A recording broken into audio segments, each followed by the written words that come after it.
Hey friends, இன்றைக்கி என்ன பண்ணலான்னு பார்த்தீங்கன்னா, கொத்தமல்லி புதினா ரெண்டுமே எடுத்து வச்சுருக்கேன். நல்லா கழுவிட்டு க்ளீன் பண்ணி வச்சுருக்கிறேன். அதுக்கப்புறம் பார்த்திங்கன்னா வரமிளகா, கொஞ்சமாக பெருங்காயம் இருக்கு இல்லையா, கட்டி பெருங்காயம் எடுத்து வச்சுருக்கேன். அப்புறம் இஞ்சி நல்லா பொடியாக நறுக்கி அதையும் எடுத்து வச்சுருக்கிறேன். இது எடுத்துக்கலாம் ஃபஸ்ட்டு. அப்புறம் பார்த்திங்கன்னா உளுத்தம்பருப்பு, இந்த உளுத்தம்பருப்பும் நல்லா எண்ணெயில் பொரிக்கிறதுக்காக அதையும் எடுத்து வச்சுருக்கிறேன். முக்கியமாக உளுத்தம்பருப்பு. அப்புறம் ரொம்ப முக்கியமானது பார்த்திங்கன்னா தேங்காய். பாருங்கள், தேங்காய் கட் பண்ணி வச்சுருக்கேன். அதையும் நல்லா வதக்கிறதுக்கு தேவைப்படும். அதையும் எடுத்து வச்சுட்டேன். இப்போ நம்ம எல்லாத்தையும் ரெடி பண்ணிட்டோம்னா ரொம்ப ஈஸி தாங்க, டக்கு டக்குன்னு முடிச்சிடலாம். பெருங்காயம், இஞ்சி, வரமிளகாயும் காரத்துக்கு ஏற்ற மாதிரி சேர்த்துக்கோங்க. அதுக்கப்புறம் உளுத்தம்பருப்பு, தேங்காய். இப்போ கொத்தமல்லி புதினாவையும் நல்லா வாஷ் பண்ணி எடுத்து வச்சுட்டேன். இப்போ எண்ணெய் நல்லா காஞ்சிருச்சு. பெருங்காயம் ஃபஸ்ட்டு சேர்த்துக்கிறேன். பெருங்காயம் நல்லா பொரியட்டும். நல்லா திருப்பி விடுங்க, ரெண்டு பக்கமும் நல்லா பொரியட்டும். அதுக்கப்புறமா கட் பண்ணி வச்சுருக்கிற இஞ்சி துண்டு,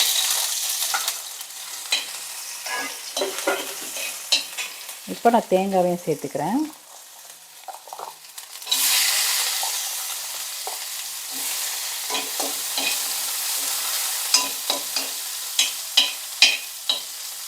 தேங்காய் இப்படி சைடில் வச்சிடலாம். கொஞ்சம் நேரம் அது பாட்டுக்கு சூட்டில் அப்படியே வதங்கிக்கிட்டே இருக்கும். கொஞ்சமாக உளுத்தம்பருப்பு, உங்களுக்கு எவ்வளோ தேவையோ சேர்த்துக்கோங்க. அது நல்லா வதங்கட்டும். தேங்காய் இந்த பக்கம் உரமாக வச்சுட்டேன். நல்லா சூட்டில் அப்படியே வதங்கிட்டே இருக்கும். உளுத்தம்பருப்பு நல்லா வதங்கட்டும். நல்லா கலர் மாதிரி வருது பாருங்கள். உளுத்தம்பருப்பு தெரியுதா உங்களுக்கு? கலர் பாருங்கள், கோல்டன் ப்ரௌன் வந்துட்டு பார்த்தீங்களா. இப்போ தேங்காயும் நல்லா சேர்த்து வதக்கிக்கலாம். இப்போவும் உங்களுக்கு ஒன்றா வதக்கி விடுங்க. தேங்காயெல்லாம் நல்லா வதங்கிடுச்சு. இப்போது காரத்துக்கு வரமிளகா முன்னாடியே சேர்த்துட்டோம்னா கருப்பாயிடும் இல்லையா, அதனால் இப்போ சேர்க்குறேன். எல்லாத்தையும் நல்லா வதக்குங்க. 2 நிமிஷம் நல்லா வதங்கட்டும். பாருங்கள், பெருங்காயம் நல்லா பொரிஞ்சிருக்கு. தேங்காய் பாருங்கள் கலர் மாதிரி நல்லா வதங்கியிருக்கு. உளுத்தம் பருப்பும் அதே மாதிரி பார்த்திங்கன்னா கலர் நல்லா கோல்டன் ப்ரௌனில் இருக்குது பார்த்திங்களா. எல்லாமே நல்லா வதங்கிடுச்சு கலருங்க பாருங்கள். இப்போ நான் நல்லா கழுவி எடுத்து வச்சுருக்கிற கொத்தமல்லியும் புதினாவையும் சேர்த்துக்கிறேன்.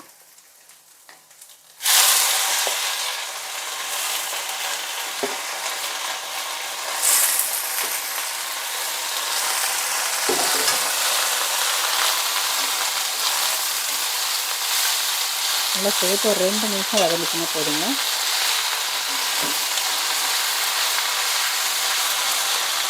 உங்களுக்கு கொத்தமல்லி கொஞ்சம் பெருசாக இருக்குன்னு சொல்லிச்சுன்னா இதை கட் பண்ணிக்கோங்க. சரி, ஒன்றும் ஆகாது. அப்படி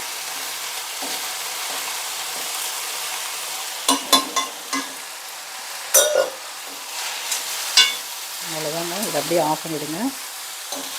ரொம்ப நேரம் விடாதீங்க. அந்த கடாயோட ஹீட்லேயே அது வதங்கிடும். கொத்தமல்லி புதினா எவ்வளோ போட்டிருந்தேன் பார்த்தீங்களா. இப்போ நல்லா ஆறுனதுக்கப்புறம் உப்பு சேர்த்து அரைச்சிட்டிங்கன்னா சூப்பராக இருக்குங்க. இட்லிக்கு, சாதத்துக்கு, லெமன் ரைஸு, புளி சாதம், தயிர் சாதம் எல்லாத்துக்கூடும் சூப்பராக இருக்கும். பாருங்க, அவ்வளோதான். அடுப்பு ஆஃப் பண்ணிவிட்டேன். நான் அந்த ஹீட்லேயே அது வதங்கிடும். நான் எவ்வளோ போட்டிருந்தேன் பார்த்தீங்களா, இவ்வளோ தான் வந்துருக்கு. நான் அரைச்சதுக்கப்புறம் பார்த்திங்கன்னா இன்னும் கம்மியாயிடும். ஒரு கட்டு கொத்தமல்லி, ஒரு கட்டு புதினா போட்டிருந்தேங்க. ரொம்ப சூப்பராக இருக்கும். ட்ரை பண்ணி பாருங்கள் இதே மாதிரி. நல்லா ஆறட்டும். ஆறுனதுக்கப்புறம் அரைச்சிக்கலாம். மிளகாலாம் உங்கள் காரத்துக்கு ஏற்ற மாதிரி சேர்த்துக்கோங்க. இப்போ இந்த புதினா சட்னியை நல்லா அரைச்சி எடுத்துக்கலாம். புதினா சட்னி சூப்பராக இருக்குங்க இட்லிக்கு. இட்லியும் போட்டாச்சு. இங்கே பாருங்கள், சூப்பரான இட்லி சாஃப்டாக இருக்கும். அப்படியே நல்லா இதுக்கு அந்த புதினா சட்னி ரொம்ப ரொம்ப சூப்பராக இருக்கும். நீங்களும் ட்ரை பண்ணி பாருங்கள். நான் இப்போ இதை மிக்சியில் போட்டு அரைச்சி எடுத்துக்கிறேன். ஃபஸ்ட்டு நல்லா ஆறிடுச்சுங்க. நல்லாவே ஒரு சில்லாகிடுச்சுன்னா மிக்சியில் ரொம்ப ஹீட்டாக போட முடியாது பார்த்தீங்களா, அதனால நல்லா ஆற வச்சுட்டேன். இப்போ நான் இதில் உப்பு சேர்த்து அரைச்சிக்கிறேன். கல் உப்பு தான் சேர்க்க போகிறேன். தேவையான அளவு சேர்த்துக்கோங்க. எவ்வளோ புதினா கொத்தமல்லிலாம் சேர்க்குறீங்களோ அதுக்கு ஏற்ற மாதிரி சேர்த்துக்கோங்க. இப்போ நல்லா அரைச்சி எடுத்துக்கலாம்.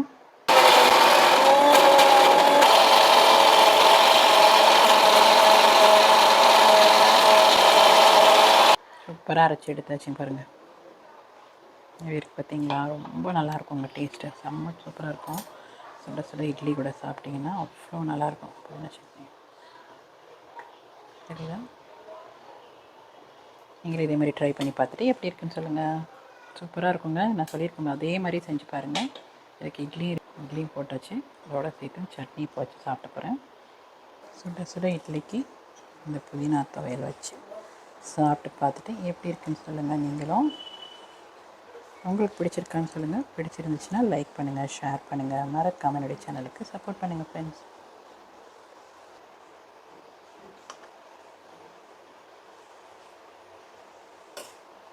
இட்லி பத்தாதுங்க உங்களுக்கு, 4 இட்லி அந்தளவுக்கு பசங்க சாப்பிடுவாங்க. நீங்களுமே ட்ரை பண்ணி பாருங்கள். ரொம்ப ஹெல்த்தியானது கூட, சூப்பராகவும் இருக்கும், சாப்பிட்றதுக்கு டேஸ்ட்டாக இருக்கும். பாருங்கள் புதினா சட்னி எப்படி இருக்குது பார்த்தீங்களா? இதில் என்ன வேணாலும் போட்டு சாப்பிடுங்க. நல்லெண்ணெய் சேர்த்துட்டாலும் நல்லாயிருக்கும். இல்லை தாளிக்காமல் அப்படியே சாப்பிட்டாலே ரொம்ப நல்லாயிருக்குங்க. ட்ரை பண்ணி பாருங்கள் ஃப்ரெண்ட்ஸ்.